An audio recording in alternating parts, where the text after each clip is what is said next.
Hey everyone, আজি আপোনালোকলৈ লৈ আহিছো মই লালমোহনৰ এটা ৰেচিপি। এফালে চাওকচোন এটা সসপেনত মই 2 কাপ চেনি লৈ ললো আৰু একেই সমান কাপেৰে 2 কাপ মই লৈ ললো পানী। চেনি আৰু পানীৰ কোৱান্টিটি একদম সমান। এয়া চাওক মই ভালদৰে লৰাই দিছো আৰু অকনমান উতল আহিলত মই দি দিলো 2টা ইলাইচি ভাঙি। এয়া চাওকচোন আকৌ লৰাই দিলো যাতে চেনিটো তলত লাগি নধৰে। এয়া মই দিলো কেশৰ ফুড কালাৰ, এটো কালাৰটো ধুনিয়া আহিবৰ বাবে। ইয়া চাওকচোন কালাৰটো ইমান ধুনিয়া আহিছে। এটো অপচনেল হয়, আপোনালোকে নিদিবও পাৰে।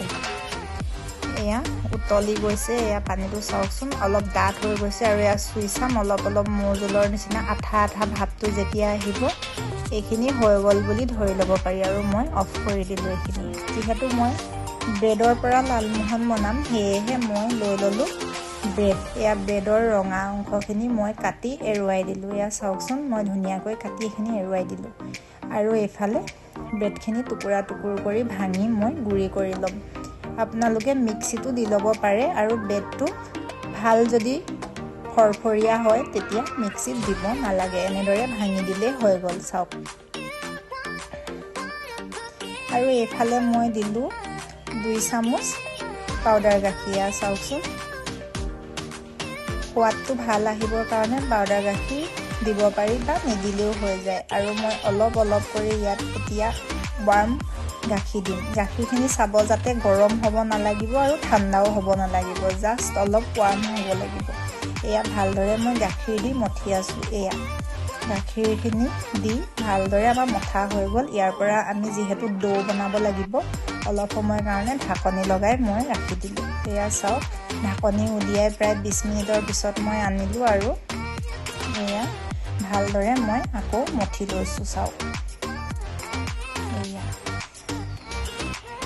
যিমানেই মঠা ভাল হ'ব সিমানেই আমাৰ বনোৱা ডো কেইটা বহুত ভাল হ'ব, স্পঞ্জি হ'ব। এয়া চাওক মই 1 চামুচ ঘি দি ললো।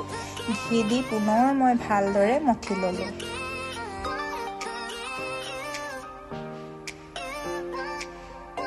এয়া চাওক এয়া মঠি হলত মই এটা ডো বনাইছো। এয়া চাওক দেই, এনেদৰে ধুনীয়াকৈ ডোবোৰ বনাই ল'ব। যদি নহয় আকৌ ভালদৰে এনেকৈ হাতেৰে মঠি ল'ব অকণমান সময়। এয়া ইমান ধুনীয়া ডো ৰেডি হৈ গ'ল আমাৰ। চাওকচোন এনেকৈয়ে মই এটা কৰি ইমানকেইটা ডো বনাই ল'লো। এয়া এতিয়া কেৰাহীত তেল দিলো। আপোনালোকে অলিভ অইল দিয়ে ৰিফাইন দিয়ে নিজৰ কথা, মই অলিভ অইল ইউজ কৰিলো। এয়া চাওকচোন কেৰাহীত তেলখিনি গৰম হলত মই ইয়াতে এটা কৰি এইখিনি দি দিলো আৰু লাহে কৰি অলপকৈ লৰাই আছো। প্ৰায় 4-5 মিনিটমান ভালদৰে লো ফ্লেমত ইয়াক ভাজিব লাগিব।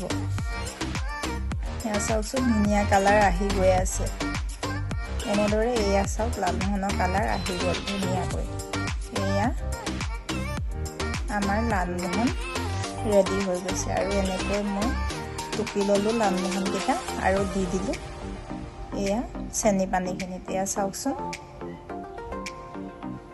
এটা কথা মনত ৰাখিব, চেনি পানীখিনিও অলপ কিন্তু ৱাৰ্ম হৈ থাকিব লাগিব। আকৌ বাকি থকা কেইটাও মই কেৰাহীত তুলি দিলো আৰু এইকেইটাও ৰেডি হৈ গ'ল। এয়া চাওক আমাৰ টেষ্টি ব্ৰেডৰ পৰা বনোৱা লালমোহন ৰেডি। আজিলৈ আহিলো, পুনৰ লগ পাম। Bye bye.